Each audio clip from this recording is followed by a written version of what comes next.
Hello, myself বিতিশা। শুরু করলাম আবার একটা দিন আমার ওয়েট লস জার্নির সাথে। ওয়েট লস জার্নিতে আছি সেটা তো তোমরা বুঝতেই পারছো। নিজের মধ্যে কিন্তু আমি প্রচণ্ড প্রোগ্রেস লক্ষ্য করছি, একটা হেলদি লাইফস্টাইলের মধ্যে দিয়ে যাচ্ছি, সুতরাং নিজের মধ্যে একটা পজিটিভ ভাইব কাজ করে। হ্যাঁ, ওয়েট লস জার্নি বলতে সবার প্রথম যেটা মাথায় আসে প্রচণ্ড স্ট্রিক্ট ডায়েট, প্রচুর এক্সারসাইজ, প্রচুর কিছু। কিন্তু ট্রাস্ট মি, এত কিছু করার সত্যিই প্রয়োজন পড়ে না। নিজেকে হেলদি লাইফস্টাইলে রাখতে কে না ভালোবাসে বলো তো? একটু হেলদি খাওয়া দাওয়া করো, তার সাথে নিজেকে একটু পজিটিভ রাখার চেষ্টা করো। আর তার সাথে আরেকটা জিনিস যেটা ম্যান্ডেটারি, খাওয়া দাওয়াটা ব্যালেন্স করে খাওয়া দাওয়া করা উচিত। প্রচুর এক্সপেন্সিভ ডায়েটের কোনো প্রয়োজন হয় না। বাড়ির খাবার খাচ্ছি, আর তার সাথে আরেকটা জিনিস সেটা হচ্ছে ব্যালেন্সিং। দিনের বেলা যদি একটু হেভি কিছু খাওয়া হয়ে যায়, রাত্রিবেলা সেদিন প্রচণ্ডই লাইট খাওয়া।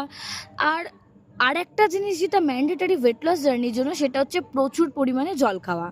আমরা যত জল খাবো আর নিজেদের শরীরকে হাইড্রেটেড রাখবো, তাহলে দেখা যায় শরীরের অর্ধেক কিছু রোগ বা যে কোনো কিছু এমনি সেটা আমাদের শরীর থেকে টাটা বাই বাই বলে চলে যায়। সুতরাং জল খাওয়াটা কিন্তু প্রচণ্ডভাবে ম্যান্ডেটারি। হ্যাঁ, তবে ওয়েট লস জার্নি এমন একটা জার্নি যেখানে নিজের সাথে নিজে যদি তুমি এনজয় করতে না পারো, তাহলে এই জার্নিটা কমপ্লিট করা পসিবল না। But I do it. Tata.